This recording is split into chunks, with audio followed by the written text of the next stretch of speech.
कहानी है दो अनजान लोगों की जो एक गलती के चलते एक खुले रेगिस्तान में फंस जाते हैं, जहां पर ना पीने के लिए पानी, ना ठहरने के लिए कोई ठंडी जगह, सिर्फ दूर दूर तक गर्म और खुला रेगिस्तान, बचने का कोई जरिया नहीं। तो इस बीच इन दोनों में क्या क्या होता है और क्या ये दोनों इस खुले रेगिस्तान से निकल पाएंगे? चलिए देखते हैं आज की इस कहानी से। कहानी की शुरुआत में हम एक कपल को देखते हैं जिसमें से लड़के का नाम क्रिस और लड़की टेरेसा था। ये दोनों ही एक दूसरे से काफी प्यार करते हैं और कुछ दिनों में शादी भी करने वाले हैं। ये दोनों अरब कंट्री में कुछ छुट्टियां मनाने जा रहे हैं। खैर, थोड़ी देर में ये दोनों अरब कंट्री पहुंच जाते हैं और यहाँ आकर एक रूम बुक करते हैं।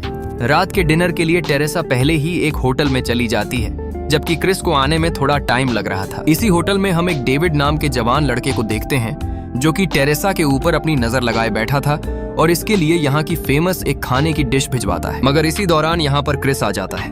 दोनों आपस में हंसी खुशी बातें करते हैं। इसी दौरान क्रिस इसे अंगूठी देते हुए प्रपोज करता है और कहता है, मैं तुमसे शादी करना चाहता हूँ। अब काफी वक्त एक साथ रहने के बाद टेरेसा को भी क्रिस के ऊपर पूरा विश्वास है कि ये एक अच्छा इंसान है, इसलिए इससे शादी करने के लिए हाँ कर देती है। दूर बैठा डेविड ये देखकर यहाँ से चला जाता है क्योंकि इसे लग रहा था कि टेरेसा यहाँ पर अकेली थी, लेकिन क्रिस को उसके साथ देखकर इसे पता चल गया कि ये लड़की यहाँ पर अकेली नहीं है। इसके बाद ये दोनों अपने रूम में होते हैं और आज के दिन इन्हें एक खुले रेगिस्तान में घूमने जाना था। मगर इसी दौरान क्रिस के पास एक जरूरी कॉल आता है जो इसे वापस बुला रहे थे। इसीलिए क्रिस टेरेसा से कहता है, हमें वापस घर जाना होगा। असल में क्रिस एक वकील होता है और इसे आज एक केस लड़ना था, लेकिन टेरेसा इसके साथ घर जाने से मना कर देती है और इससे नाराज हो जाती है। जिस पर क्रिस कहता है, अच्छा चलो तुम किसी के साथ अकेली ही घूमने चली जाओ, तब तक मैं अपने काम को भी कर लूंगा और वापस आकर मैं तुम्हें यहाँ से ले जाऊंगा। ये सुनने के बाद टेरेसा अकेले ही रेगिस्तान में जाने का फैसला कर लेती है। अब टेरेसा एक ऐसी जगह पर पहुंची हुई थी जहाँ पर काफी लोग मौजूद थे और ये सभी खुले रेगिस्तान में घूमने जा रहे थे। मगर इसी दौरान टेरेसा की नजर डेविड पर पड़ती है। टेरेसा बिना कुछ सोचे समझे इसके पास जाती है। डेविड इसे कहता है, मैं यहाँ से 30 मील दूर एक फेमस पहाड़ पर ट्रैकिंग के लिए जा रहा हूँ। वह जगह काफी सुंदर है, तो क्या तुम मेरे साथ आना चाहोगी? तो लेकिन टेरेसा इसके साथ जाने से मना कर देती है और वापस उसी गाड़ी में जाकर बैठ जाती है। लेकिन यहाँ पर टेरेसा कुछ उदास नजर आ रही थी। वहीं दूसरी तरफ हम डेविड को देखते हैं जो कि अपनी गाड़ी में टेरेसा को पाता है। यानी टेरेसा ने इस बात को डिसाइड कर लिया कि मैं डेविड के साथ ही रेगिस्तान में घूमने जाऊंगी। डेविड यहाँ पर इसे कहता है, मैं 2 दिन से सोया नहीं हूँ, इसलिए तुम ड्राइव करो और मैं सो जाता हूँ। 10 मील दूर जाने पर तुम मुझे जगा देना। और यहीं से होती है एक नई कहानी की शुरुआत। खैर, दोनों गाड़ी में बैठकर एक खुले रेगिस्तान के रास्ते से निकल पड़ते हैं। चारों तरफ सिर्फ खुला रेगिस्तान था, दूर दूर तक कोई इंसान नहीं। और काफी दूर चलने के बाद दोनों आखिरकार उस माउंटेन पर पहुंच जाते हैं। दोनों माउंटेन पर चढ़कर आसपास के नजारे को देखते हैं। ये नजारा देखने में काफी ज्यादा सुंदर था। टेरेसा ने अपनी पूरी जिंदगी में इतना सुंदर नजारा नहीं देखा। एक तरफ हम क्रिस को देखते हैं। इसके पास फिर से कॉल आता है जो कि इसे यहाँ पर कहते हैं कि जिस काम के लिए हम तुम्हें बुला रहे थे वो अब हो गया, इसलिए अब तुम्हें यहाँ पर आने की कोई जरूरत नहीं है। ये सुनकर क्रिस को काफी गुस्सा आता है क्योंकि इसी काम की वजह से क्रिस टेरेसा के साथ घूमने नहीं गया। वहीं दूसरी तरफ हम डेविड और टेरेसा को देखते हैं जो दोनों अपनी गाड़ी के पास बैठकर एक दूसरे से बातें कर रहे थे। टेरेसा इससे पूछती है, आखिर तुम काम क्या करते हो? डेविड कहता है, कुछ नहीं, बस ऐसे ही जिंदगी के मजे ले रहा हूँ। खैर, इसके बाद रात हो जाती है और आज की रात दोनों यहीं पर गुजरने का फैसला करते हैं। रात के समय दोनों एक दूसरे से हंसी मजाक करते हैं। इसी दौरान डेविड टेरेसा के करीब आने की कोशिश करता है और उसके काफी करीब आ जाता है। हालांकि टेरेसा भी ये सब करना चाहती है, लेकिन टेरेसा फिर भी रुक जाती है और खड़ी होकर यहाँ से चली जाती है। इसके बाद हम सुबह का सीन देखते हैं। यहाँ पर टेरेसा अकेली सोई हुई थी। जैसे ही इसकी आंखें खुलती हैं तो पाती है कि डेविड एक पैराशूट की वजह से इस ऊंची चट्टान से नीचे उतर गया और साथ ही उसने यहाँ पर एक पेपर पर लिखा हुआ था कि मैं नीचे तुम्हारा इंतजार कर रहा हूँ। टेरेसा गाड़ी में बैठकर ऊंची चट्टान से नीचे आने की कोशिश करती है। रास्ता काफी खतरनाक था, अगर थोड़ी सी भी नजर हटी तो समझो दुर्घटना घटी। टेरेसा पूरी सावधानी के साथ धीरे धीरे गाड़ी को नीचे उतारती है और काफी वक्त के बाद किसी तरह से डेविड के पास आ जाती है और उस पर गुस्सा करते हुए कहती है, अब तक मुझे वापस यहाँ से चले जाना चाहिए था, लेकिन तुम्हारी इस हरकत की वजह से मैं यहीं पर फंसी हुई हूँ। वहीं एक तरफ हम क्रिस को देखते हैं जो उस जगह पहुंच जाता है जहां से एक दिन पहले सभी लोग रेगिस्तान में घूमने गए थे और अब वो सभी वापस आ गए। लेकिन क्रिस देखता है कि इन सभी में टेरेसा नहीं है। जिस पर क्रिस गाड़ी के मालिक से पूछता है, यहाँ पर मेरी गर्लफ्रेंड भी थी, और साथ ही उसका फोटो भी दिखाता। एक तरफ हम इन दोनों को देखते हैं जो कि अब वापस अपने घर की तरफ जा रहे थे। यहाँ पर डेविड अपनी गाड़ी में एक म्यूजिक को चलाता है जिसकी आवाज काफी ज्यादा थी और इससे टेरेसा को अच्छा नहीं लगता, इसलिए कैसेट को निकालकर गाड़ी से बाहर फेंक देती है। जिससे डेविड गाड़ी के ब्रेक लगा देता है और वापस अपनी म्यूजिक कैसेट को लेने उतरता है। लेकिन ब्रेक की वजह से गाड़ी के टायर रेत में धंस चुके थे। डेविड गाड़ी को बाहर निकालने की काफी कोशिश करता है, लेकिन अब इसकी गाड़ी रेत के अंदर से बाहर नहीं निकलती, जिस पर परेशान होकर टेरेसा इससे पूछती है, क्या कोई तुम्हारे पास यहाँ से निकलने का और कोई रास्ता है? तो डेविड कहता है, नहीं, मेरे पास यहाँ से निकलने का कोई भी रास्ता नहीं है, हमें सिर्फ यहाँ पर किसी के आने का इंतजार करना होगा, यही सही फैसला होगा। तो लेकिन टेरेसा कहती है, हम यहाँ पर पूरे 24 घंटे से हैं। क्या तुमने आसपास किसी इंसान को देखा है? यहाँ पर कोई भी हमारी मदद करने नहीं आएगा, हमें खुद ही कुछ करना होगा। डेविड कहता है, तो चलो बताओ हम क्या करें, क्या तुम्हारे पास कोई रास्ता है यहाँ से निकलने का? टेरेसा कहती है, नहीं, मेरे पास रास्ता नहीं है, लेकिन हम हाथ पर हाथ धरे भी नहीं बैठ सकते, इसलिए हमें पैदल चलकर यहाँ से जाना होगा।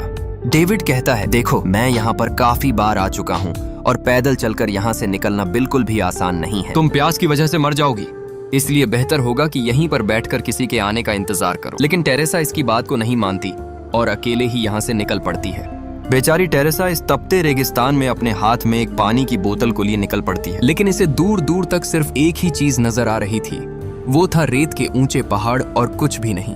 अब काफी दूर चलने के बाद टेरेसा को समझ में आ गया कि डेविड सही कह रहा था, हम ऐसे यहाँ से नहीं निकल सकते। टेरेसा यहाँ पर पूरी तरह से थक चुकी थी और थक हार कर यहीं पर बैठ जाती है। वहीं एक तरफ हम क्रिस को देखते हैं, जो कि टेरेसा को जगह जगह ढूंढ रहा था और काफी ढूंढने के बाद एक पुलिस ऑफिसर के पास पहुंचता है और कहता है, आज से करीब 1 दिन पहले मेरी गर्लफ्रेंड खुले रेगिस्तान में घूमने गई थी, लेकिन जो उसके साथ लोग मौजूद थे वो सभी आ गए, लेकिन मेरी गर्लफ्रेंड अभी तक नहीं आई। जिस पर ऑफिसर कहता है, देखो, यहाँ पर किडनैपिंग एक आम बात है, हम कुछ ही घंटे में उसका पता लगा लेंगे, तुम इंतजार करो बस। वहीं एक तरफ हम इन दोनों को देखते हैं। टेरेसा बेचारी भूख प्यास से कमजोर वापस डेविड के पास आती है और आते ही पानी पीने लगती है, लेकिन डेविड इसे पानी पीने से मना कर देता है और कहता है, हम जितना ज्यादा पानी बचाएंगे हमारे लिए उतना ही अच्छा होगा, क्योंकि हमें नहीं पता कि हम यहाँ पर कब तक ऐसे ही फंसे रहेंगे। डेविड यहाँ पर अपनी पॉकेट से एक नक्शा निकालता है और इसे कहता है, यहाँ से 10 मील दूर एक सड़क है जहाँ पर गाड़ियां चलती ही रहती हैं, इसलिए हमें वहां पर जाना चाहिए। लेकिन ऐसी तड़कती धूप में 10 मील चलना बिल्कुल भी आसान नहीं था, इसलिए डेविड कहता है, हमें शाम होने का इंतजार करना चाहिए,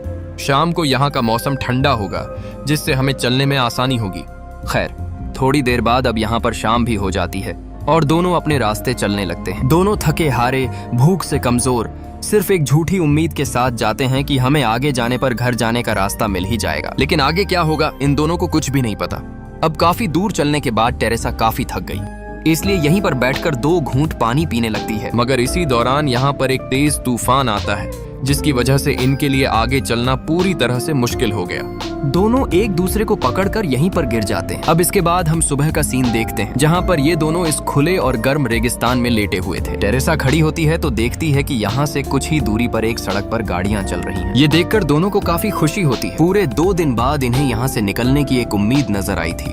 दोनों भूख प्यास से कमजोर अपने तेज कदमों के साथ आगे की तरफ बढ़ने लगते हैं, लेकिन तभी उनके सामने एक काफी गहरी खाई आती है। ये देखकर दोनों की उम्मीद एक ही झटके में टूट गई। दोनों को काफी दुख होता है। भागने की वजह से दोनों के गले प्यास की वजह से सूखे हुए थे और ना ही अब इनके पास पीने को पानी बचा था। बेचारे थक हार कर दोनों यहीं पर बैठ जाते हैं।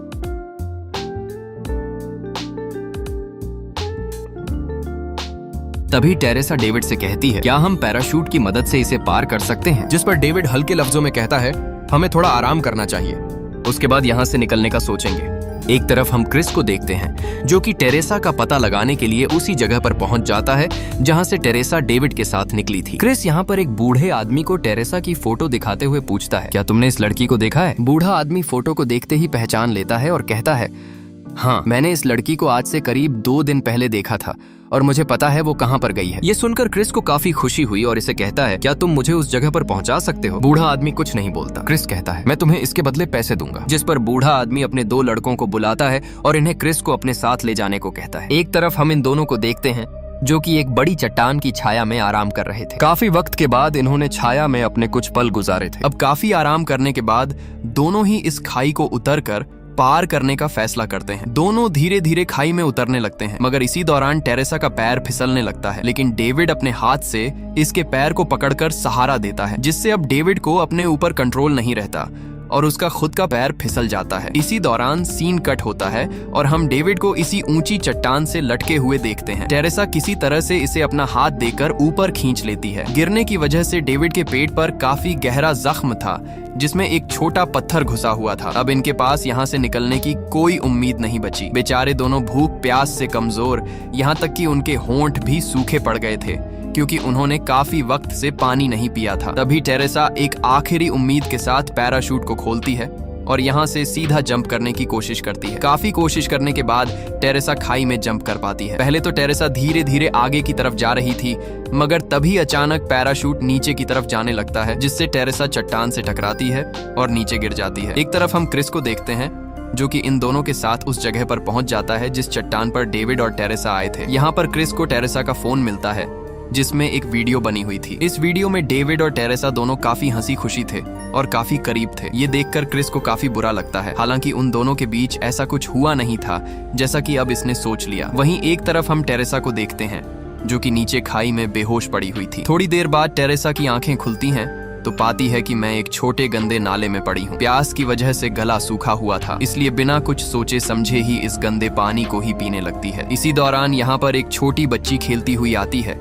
लेकिन वो टेरेसा को देखकर डर जाती है और यहाँ से भागने लगती है। टेरेसा इस बच्ची को रुकने को कहती है और कहती है तुम्हें मुझसे कोई खतरा नहीं है, और इससे इसके पेरेंट्स का पता पूछती है। छोटी बच्ची कहती है यहाँ से कुछ दूरी पर हमारा एक छोटा सा कबीला है, जबकि डेविड अभी भी खाई के दूसरी तरफ जख्मी हालत में लेटा हुआ था। एक तरफ हम टेरेसा को देखते हैं जो कि छोटे बच्चे के पीछे पीछे कबीले के पास पहुंचती है। टेरेसा भूख प्यास से कमजोर हो चुकी थी और आखिरकार यहाँ आकर एक आखिरी कदम पर बेहोश हो जाती है। ये देख कबीले के लोग भागते हुए इसके पास आते हैं। थोड़ी देर बाद कबीले के लोग डेविड के पास पहुंचकर इसे भी अपने साथ ले लेते हैं। वहीं दूसरी तरफ हम क्रिस को देखते हैं जो कि वापस अपने घर की तरफ जा रहा था, क्योंकि जो इसने वीडियो देखी थी उसे देखकर उसे काफी ज्यादा गुस्सा आ रहा था। लेकिन तभी रास्ते में इन्हें डेविड की गाड़ी दिखाई पड़ती है। ये लोग गाड़ी के पास रुकते हैं। गाड़ी के अंदर काफी सारा सामान मौजूद था जिससे इन दोनों की नीयत बिगड़ जाती है। यहाँ पर टेरेसा ने एक पेपर पर लिखा हुआ था कि हम कहाँ पर जा रहे हैं, जिससे इन लोगों को पता चल जाता है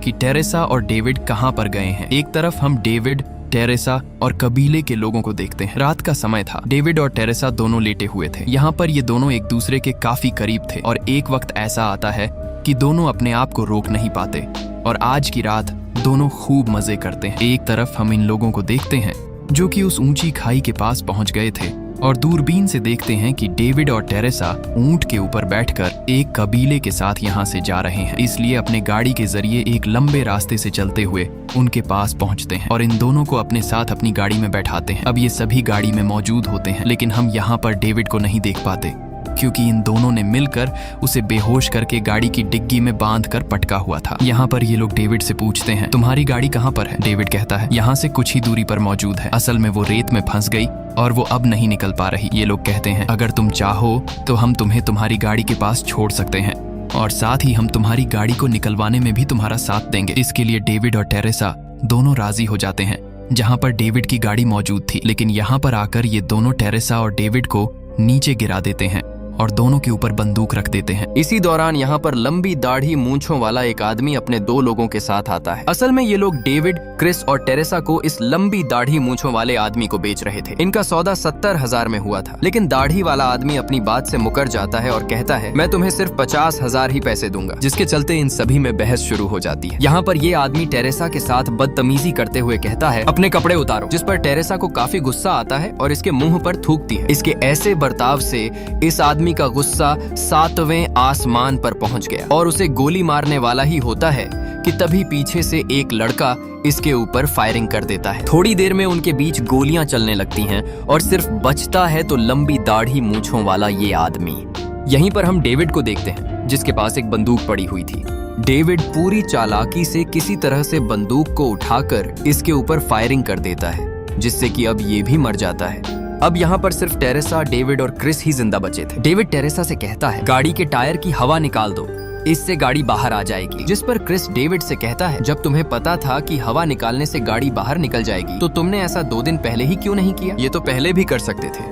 डेविड कहता है क्योंकि मैं टेरेसा के साथ वक्त बिताना चाहता था, क्योंकि जब मैंने पहली बार टेरेसा को देखा तभी मुझे इससे प्यार हो गया था।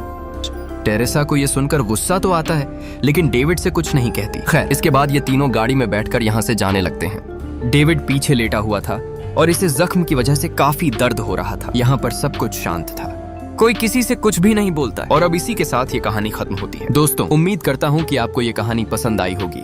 और हाँ, क्या कहते हैं उसे, ओ हाँ याद आया, चैनल को भी सब्सक्राइब कर दो। बाकी वीडियो को तो लाइक आपने कर ही दिया होगा। बाकी आप मुझे ये बताएं कि अगर आप किसी लड़की के साथ ऐसी जगह पर जाते हैं तो आप क्या करते हैं, कमेंट करके जरूर बताएं। बाकी मिलते हैं हमारी एक और अमेजिंग एक्सप्लेनेशन के साथ। तब तक के लिए बाय बाय।